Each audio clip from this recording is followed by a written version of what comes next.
ನಮ್ಮ ರಾಷ್ಟ್ರ ಧ್ವನಿ ನ್ಯೂಸ್ಗೆ ಸ್ವಾಗತ. ಸೌದತ್ತಿಯಲ್ಲಿ ಅಗ್ನಿಶಾಮಕ ಠಾಣೆ ವತಿಯಿಂದ ಅಗ್ನಿಶಾಮಕ ಸೇವಾ ಸಪ್ತಾಹ. ಬೆಳಗಾವಿ ಜಿಲ್ಲೆಯ ಸೌದತ್ತಿ ತಾಲೂಕಿನಲ್ಲಿ ಕರ್ನಾಟಕ ರಾಜ್ಯ ಅಗ್ನಿಶಾಮಕ ಮತ್ತು ತುರ್ತು ಸೇವೆಗಳು ಅಗ್ನಿಶಾಮಕ ಠಾಣೆ ಸೌದತ್ತಿ ವತಿಯಿಂದ ಅಗ್ನಿಶಾಮಕ ಸೇವಾ ಸಪ್ತಾಹ ಕಾರ್ಯಕ್ರಮ ನಡೆಸಲಾಯಿತು. ದಿನಾಂಕ 14/4/2026ರಿಂದ 20/4/2026ರವರೆಗೆ ಶಾಲಾ ಮಕ್ಕಳಿಗೆ ಸುರಕ್ಷಿತ ಶಾಲೆ, ಸುರಕ್ಷಿತ ಆಸ್ಪತ್ರೆ, ಅಗ್ನಿ ಸುರಕ್ಷತೆಯ ಅರಿವುಳ್ಳ ಸಮಾಜ, ಅಗ್ನಿ ಮುಂಜಾಗ್ರತೆಯಿಂದಾಗಿ ಒಂದಾಗಿ ಎಂದು ಕಾರ್ಯಕ್ರಮಗಳು ಹಮ್ಮಿಕೊಂಡು ಅಗ್ನಿ ಅವಘಡದ ಬಗ್ಗೆ ಮುಂಜಾಗ್ರತೆಯ ಕ್ರಮ ಹೇಗೆ ಕೈಗೊಳ್ಳಬೇಕು ಹಾಗೂ ಅಗ್ನಿ ಅವಘಡ ಸಂಭವಿಸಿದರೆ ಹೇಗೆ ನಿಯಂತ್ರಣ ಮಾಡಬೇಕು ಎಂದು ತಿಳಿಸಿದರು.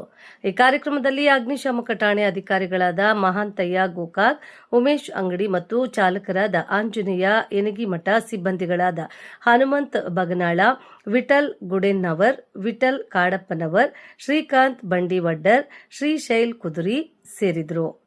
ಜಿಲ್ಲಾ ವರದಿಗಾರರು ಅಸ್ಲಂ ನಿಪ್ಪಾಣಿ. ಕ್ಷಣ ಕ್ಷಣ ಸುದ್ದಿಗಾಗಿ ವೀಕ್ಷಿಸಿ ನಮ್ಮ ರಾಷ್ಟ್ರ ಧ್ವನಿ ನ್ಯೂಸ್ ಕನ್ನಡ.